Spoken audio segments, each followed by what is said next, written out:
مره واحده رقاصه عندها بغبغان، كل ما يشوفها داخله الشقه يقول لها سفله سفله سفله.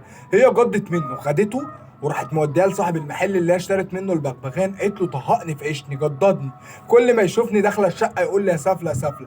فصاحب المحل قال لها بس سيبهولي انا هظبطهولك. فالمهم يا معلم هي مشيت، فصاحب المحل راح جايب البغبغان وراح جايب ميه سخنه ومغليه. قال له لو شتمت المدام تاني انا هنزلك في الميه المغليه دي وانت صاحي.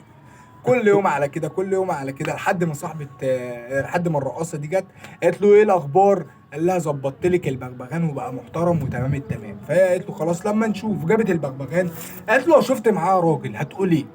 قال لها هقول اخوكي. قالت له طب لو شفت معاه راجلين هتقول ايه؟ قال لها هقول اخوكي وابوكي. قالت له طب لو شفت معاه 3 رجاله؟ قال لها اقول اخوك وابوك وجوزك. قالت له طب لو شفت 4؟